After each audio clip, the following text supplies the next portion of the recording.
Hi, Dana. Hello, Dana. Hi, Dana Abercrombie, the Koalition. My question is for both of you. So, with Detective Bryant and Detective Jen, it seems that both characters represent the socioeconomics of Detroit in the 80s, and especially with the police targeting. I was wondering, do you believe, or does the characters believe that they can truly put an end to this war on drugs and on crime? Go ahead. I think they I think they know what they're doing, like realistically. I think I think, they obviously would know that it's bigger than just them. Right. And that they're just part of this larger machine that has to work in order to put an end on crime. I mean, but I think Jin really believes that she can make a difference, and she kind of has to, because she's fighting her own demons, and that's sort of the way she goes about doing it, fighting her demons. I would sort of echo that sentiment, except I would say no, they don't think they can actually do that, but they can do one piece of right at a time. So if they can take somebody off, they can take somebody off, they can get this sort of thing here. I think ultimately they're trying to find their own inner peace. I think my character, who's born, raised, and stayed in Detroit, um, got the coloring of Detroit and realized with that coloring, you can do some bad and still kind of do your job and just be part of what Detroit is. So no, I don't think they can end it, but I do think they can end certain people doing it. And so that's what gives you your cause. Mhm. So for Steve, Detective Bryant, he is a single father. That's That true. He's a single father, and what's really interesting is his son draws superheroes, and he kind of wishes that his son would look up to him as the same way that he would draw his superheroes. And so I was wondering, what do you feel, or what does Detective Bryant feel is the best method to achieve that in season two? Well, I think as far as dealing with his son goes, I think he's trying to be the best dad he can, understanding the circumstance that he's a single father and has to deal with a son that isn't like him. You know what I mean? Sometimes I tell all my friends all the time, if you have two kids, then you have a favorite, but you can never tell them, right? And it could be one because they're like you or because they're exactly the opposite of you. So I think he's really sort of dealing with a kid that he understands has so many great virtues, aspects to him, and is such a good kid, but he's dealing in an ugly world. And I would like him to get some of those. I would like him to get some of that superhero armor. I would like him to have that flavor. And since I'm really sort of a comic book nerd anyway in real life, I can see how it could really sort of benefit him. Now I see you got a little something on your hat over there too. No, if you're looking over my corner over here, you should know what's up there. You should at least Yes. have an understanding of what's over there. So I'm just saying, in real life, that's what I am, and I love the aspect that, and I had nothing to do with it that they made him a drawer of comic books because that's all, a drawer of the comic book heroes. Because sometimes when you can't defend yourself, you can create things that can. And I love how a lot of times when you are in the comic book world, that and we were nerds for lack of a better term that people used to call it. You created all these fascinating things, and I never forget in the Bible, the meek shall inherit the earth. You created all this stuff, and now you got these great superheroes and this great thing. And I think my son has that, and he's living through that to find that sort of strength. If I can say that, I'm not going too crazy, but you get me started on superheroes. Thank you. Well, for Kelly, I was wondering with the Detective Jin, you kind of alluded to it earlier. There's a lot of baggage that she is carrying. And so there's that car scene with the lighter. Can you take me into that mindset as to what she was thinking and why is that the best way to release that pain? Well, we don't want to spoil it for anyone, do we? Right. No, no, no. But but I think that people, I was doing a lot of research on this because it was hard for me to understand as well. When I read about this character and how she deals with her pain, it was something that was completely new to me. I had never even heard of people doing this. Uh, it was fascinating, this world, and just to see how people deal with their past. I think what it is what launches her to that point. I had a lot of discussions with Mike Lee, the writer, about this. Is that she is trying every time there is someone who is in danger, whose life she has to try to save. She is trying to save her sister again. So it brings up a lot for her, that she could never save her sister.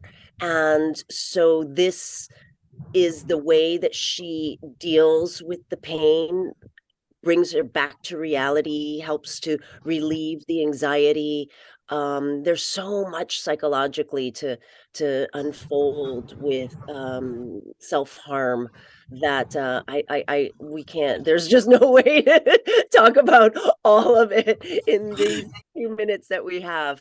But it is definitely something that I don't know if we're becoming more aware of it happening, or if more people are doing it, but it seems that you hear so much more about it these days, especially with young women who are cutting themselves. And so, yeah, I think that that Jin's way of dealing with or coping with her stress and her demons is through burning. Thank you. And for Steve Harris, what's really interesting is we're going back with how you're raising your son, and how you're the police on the street. It's not someone that's very caring. It doesn't give off that appearance. It's a very aggressive kind of manipulation, you can argue, especially with B Mickey. A little bit. A Oh, little. this is manipulation? Really? Yes. I'm So a I cop. was. Don't forget I'm a cop now. Yes. Okay. All right. Is he operating ego, or is this the much bigger picture with how he is interacting with both B Mickey, the obsession with BMF, and making sure he arrests them? I think he's obsessed, to be perfectly honest. I think he's got a new, like I said, I think because of the violation that they killed my former partner, that they Mhm. killed the person that I delivered to him, that's a line he wasn't willing to cross.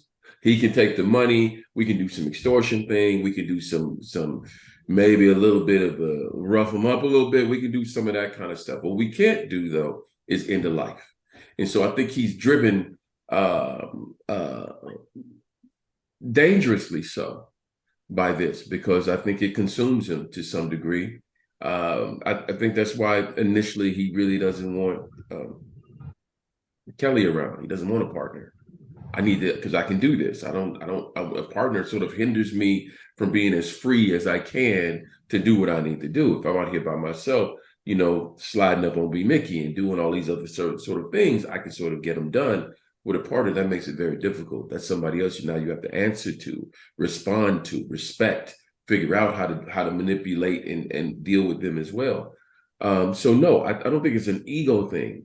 I think that people have been murdered, and I think he's a part of it, even though he never pulled the trigger. But he never wanted to be a part of that. And I think that changed for him. And I think that altered a lot of of what he was willing to just sort of be. I think he could have rolled out being a dirty cop and been fine with it, arresting some people and not doing his thing and getting his couple of dollars on the side, and kept it moving. I think that changed everything when he realized what that was about. Brian and Jen kind of get from each other that they're missing both in their lives and from previous partners on the force. Well, I think that there's a I think that there's definitely a lot of missing pieces in Jin's, relationships. I think she's so dedicated to her work that it doesn't really leave a lot of room for relationships.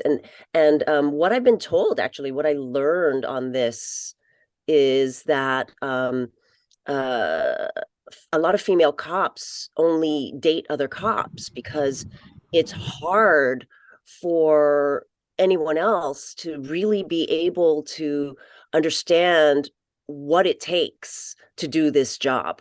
And she is so dedicated. You have to be. I mean, you have to be dedicated when you're fighting this kind of stuff. And so yeah, I think that that the work becomes her partner, her relationship. And then and then, Bryant also becomes like the one relationship that she has in her life. Well, I think it's to go along with that. I think when you partner up, you have to partner up, right? So you have to figure out things. I think it provides, it's almost like, we become sounding boards off of each other because we do understand, like her dedication and my obsession sort of work well together for this, right? Because she's a good cop trying to get people. I'm trying to get these people by just about any means necessary. But we do at least register who the bad guys are, and we can be a united front for that. And understanding that, now it opens up. How much do we open up to each other in regards to, like, do I tell her about the B Mickey situation, or how can I slide it to her where it doesn't, where I tell her, but I don't give her all the information. You know what I'm saying? I can't tell her everything because I might end up doing a bid or something like that. But how much can I tell her where we can still be on the same side? So it provides me, and I think the greatest word for it, it does provide me with a partner. Because we can partner on this, and we can understand. It's somebody I can. She may not understand in the beginning why I'm so driven, but I am driven because they killed people, and I really feel that they did. And even though, I think I know that they did, even though I can't tell her how I know, I'm just saying what degree that they are. They're just not your standard drug dealers or your corner boys. No, these are actually, syndicate type people. Thank you so much for both of you for speaking to me.